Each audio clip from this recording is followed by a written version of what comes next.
What's up, ladies and gentlemen, and welcome to this POV review by AutoTopNL. My name is Martin, and today I'm taking over because Max is ill. We have awful weather, and today was the only kind of acceptable day to do a review with the new BMW X3M competition. Now, this day is far from perfect because we have kind of a storm going on right now. So it's going to be tricky hitting top speed on the Autobahn because we have the M drivers package today, which means we can do 285. If we should do that, that's another thing. But let's talk about this LCI, which is BMW language for a facelift, an update. So the front is completely new. We have new headlight units, new grille design, new bumper design, and it's less roundish than the pre-LCI and more like a square look. It kind of reminds me of Duplo or Legos, something like that, having those contrasting colors and those really angular lines. I like it. I think it's a great update because the front is not the best thing about the pre-LCI X3M. Now we have these 21-inch wheels. As standard, they come on 20-inch wheels. So you can get an X3M and the X3M competition. The difference is power, of course, 480 for the non-comp, and the competition gets 510. But also the suspension is different. And with the pre-LCI, I preferred the non-competition because it was a lot more comfortable, and the competition was just way too hard. It was rock hard, it was unbearable, it was awful. So let's hope they fixed the suspension with the LCI. So we have a Nardo grey car today. I think it's Nardo grey. It's a BMW individual color, so you have to pay a big extra for it. Now at the rear we have this new tail light design, which is again more angular, more beefy. It's a more menacing looking car in total, and especially in this color I really do like it. Now we have these Sport Contact 6 tires, 6th generation of Continental Sport Contact 6. Now I still, after 6 generations, still don't like them, especially when you launch the car. It's bogging down, it's skipping, it's hipping, it's hopping. I don't know why they just put PS4S's on this, like with the M3 competition, which this kind of is, right? An M3 competition SUV edition, you could call it that. Now here we have the S58 Gen 2 engine. The previous X3M had the Phase 1. It was the first car to have the S58 engine. The one in the M3 was stronger. And this is now the unit you get in the M3, which is different because it has a forged crankshaft and a 3D printed cylinder head, which means it runs 50 Newton meters more torque, and it's faster. Quite a lot faster actually, because 0 to 100 went down from 4.1 seconds to 3.8. Oh, this is a fun fact. With the M3, you cannot get a carbon fiber strut brace like you got with the F82. But with the X3 and X4M competition, you can now get a carbon fiber strut brace as an optional extra. And you cannot get this on an M3, which is really weird. What's also weird is that we have steel brakes and there's no option for carbon ceramics, even though this is much heavier than an M3, which is offered with carbon ceramic brakes, which I think is kind of a shame, because this is like the ultimate winter holiday cruiser on the Autobahn. 200 plus 1000 kilometers to your holiday destination. But these brakes won't last probably if you really go for it. Now I also think that this competition, oh my god, don't order the gesture control. It's absolutely horrible. I think this X3M is actually quite track worthy. If you would buy this, are you joking?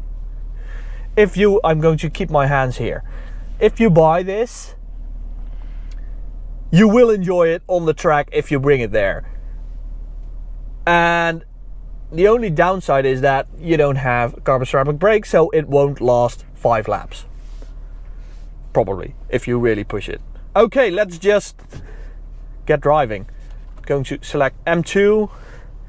I'm going to show you guys what that actually means. We have the engine in Sport Plus, suspension in Comfort. Leave it in Comfort. You don't need Sport, and you definitely don't need Sport Plus.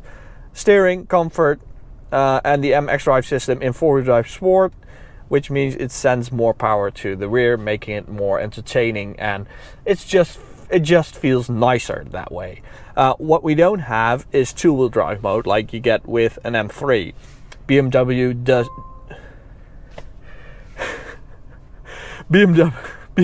just don't want their SUVs to be completely rear wheel driven, apparently. And with an M3, for instance, you also have the 10-stage ESP mode, which you don't get in this car either. And what you also don't get is these optional carbon flappy paddles, which is kind of weird because these paddles are the same as with a 20D.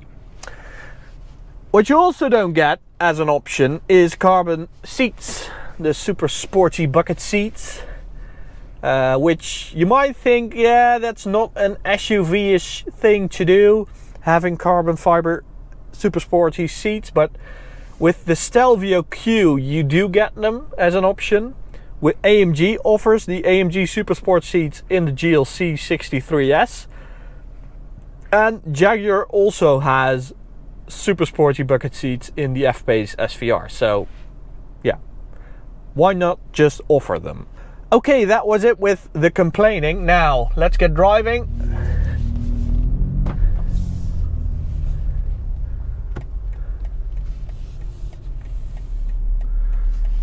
Let's go for M mode. Oh yes. Now we have, you could hear the tire like scratching the road. It's quite a terrible tire, I have to say. It's really bringing down the car. It's the Achilles heel of this car.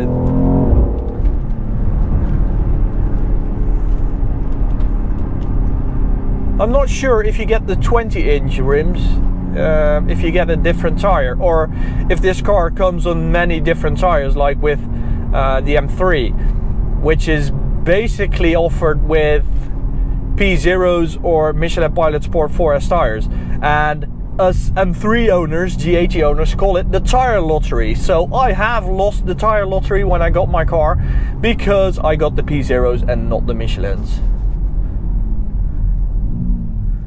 Okay, let's try out launch control. Now the top speed is the top speed, you know, at the top is kilometers an hour. This is miles an hour for our friends overseas. Yeah, hoppity hop, and there we go. I mean, it's a terrible launch. It's terrible. It really struggles, and it never really has a nice launch. It's always this struggling for traction, and oh, it's not very nice. You get a lot of hits through the engine, through the drivetrain, and through the wheels. It's it's a bit of a cringy thing to do, but it will do the 3.8 claim by BMW. So if you put, oh my god, come on BMW, just quit the gesture control. No one likes it. Absolutely no one. Whew. Okay, where was I? Yeah, these tires are ruining this car. It would be faster with a set of decent tires and maybe a recalibration of the launch control and the xDrive system, it would do 3.5, something like that. But maybe BMW isn't too pleased if it would do that, because it's so fast, this car, that Big Brother X3M competition has its work cut out for it if it wants to beat this car, which maybe in a straight line it will, but when it comes to dynamics, this is a lot better. And I have to say, this LCI competition, they have really sorted out the suspension, because as I said, the last one, the pre-LCI competition, that car was undrivable. It was rock hard. And this is pretty compliant actually in comfort mode, and in comfort it's superb. Okay, let's hit the Autobahn, put it in drive, and then the third fastest setting. Now we are going to have a bit of a headwind because we are driving to the west and wind is coming from the west. So it's going to be quite tricky, I guess. Jesus Christ! Are you trying to kill me?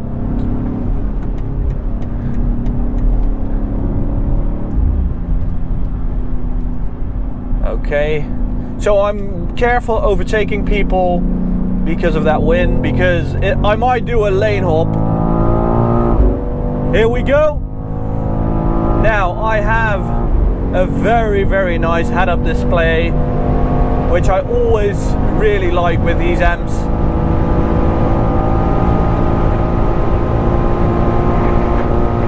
Woohoo! It is windy. That's 250. Jesus. It really grabs a hold of the car, the wind. Maybe we just have to turn around. But before we do so, let's talk performance. 100 to 200, it was half a second quicker than the pre-LCI. So that's really impressive. You do really feel it actually. And if you think, well, that might be just a coincidence, you know, maybe this is a really good specimen and the pre-LCI wasn't. Well, if you look at the 0 to 250 result, it was nearly 3 seconds quicker than the pre-LCI. That's amazing. It really is a very quick car, and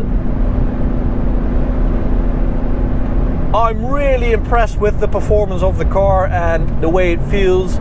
It's quite a overwhelming car in terms of performance, which is a good thing, but it isn't as aggressive as a Stelvio Q. It isn't as refined as a Porsche Macan Turbo.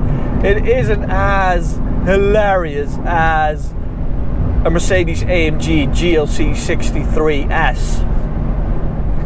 And it's not as unique as an F-Pace SVR.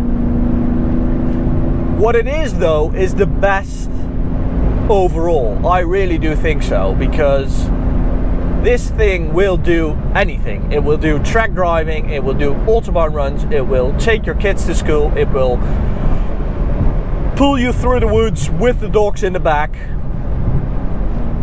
It's really a very good car, and actually a lot better than the LCI, with just super small changes that in total become significantly better. So on the interior we have a new display like with the M3, replacing the old digital display. We have a new screen right here. We now have an illuminated logo in the seat and electrically adjustable headrest, and just small little curves and changes and stuff like that, you know. Not really all that interesting, but overall it is a nicer interior than it was.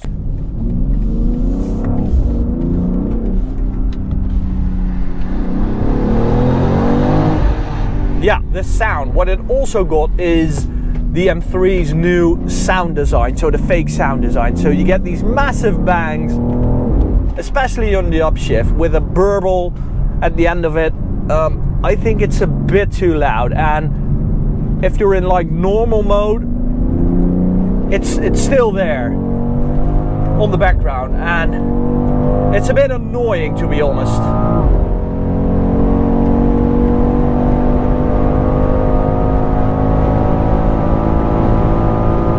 Look at this thing move. It's really, really impressive.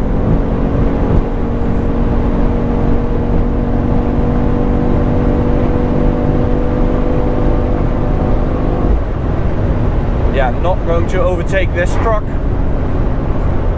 because as you can see, it is a handful with this storm going on.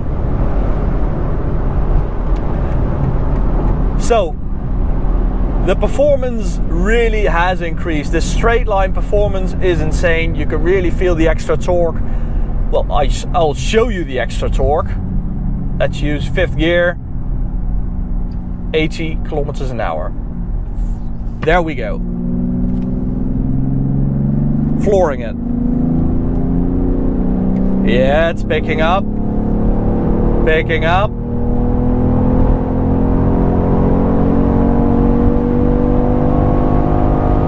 So that's 5th gear nearly entirely, and wow, that's impressive, right? Okay, let's do one in 6th from like 110. There we go.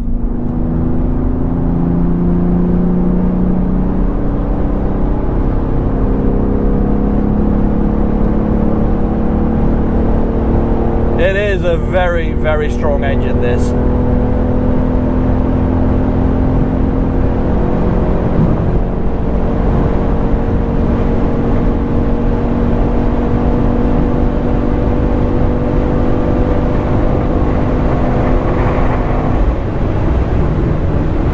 Again, not going to overtake, but I think that was a great example of the increased torque with this car.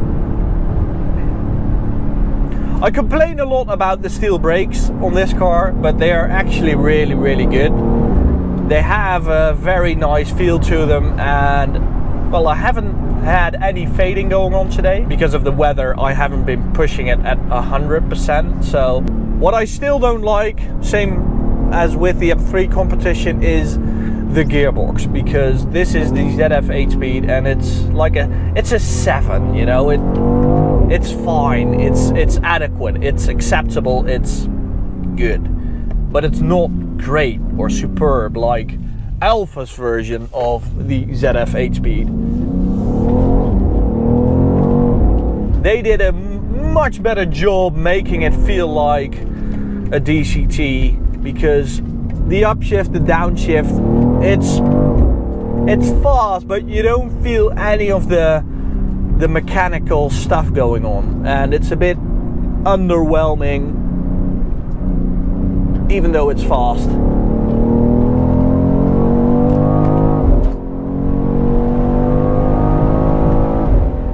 So that was it for this POV review.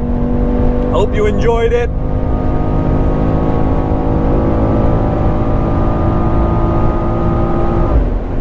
You can subscribe by clicking the big button right here.